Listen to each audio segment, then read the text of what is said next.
افدایکا شروانکی هیزن سوریه دموکراتیکه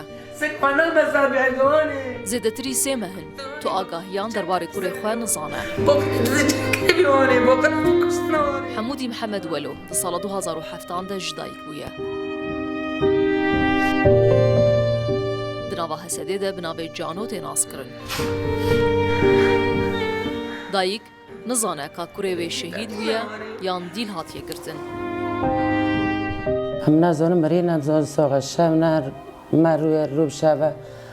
ترا کدیل میوتنم و که مری جم جنازه خود خوازم که ساق جی هندر مدنم سه مهنه حالی متنم از آنم خود از آنم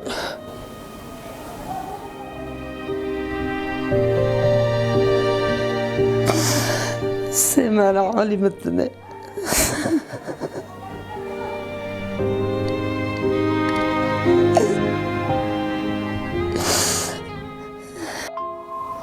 آره خوش گم امین عسكر نام نوع نقطه عسكر دون بس يعني هم هوتنا شادو ده حاسك جارداوی حمودی لشدادا حسکی بو بتصوبي هذا نوع ترى ما خوشکاوی دبیجی سازیا مالباتن شهیدان جوان رگوتیه که کوریوان شهید بویه لشروانکی که هاتبو آزاد کرن جیر نویسانتیه برایت ساغه و لدیر زوری گرتیه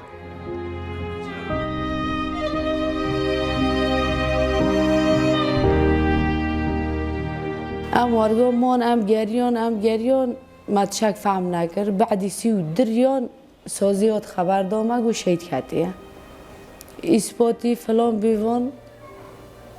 گو حوال نخواه ریدا دهاتنه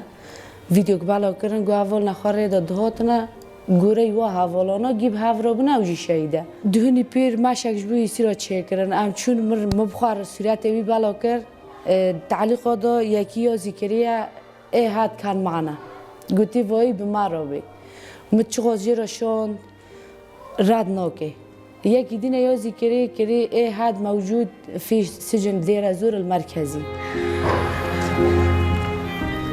انجمنا مالباتن شهیدان آکوبانی راک هاندکو تنه کوبانی صد گرتی هنه که ناونوان هاتنه بلگه کرن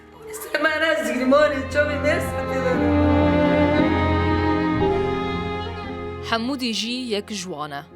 مالبات لبندا ناسکرنا چارن ویسا کوره خونه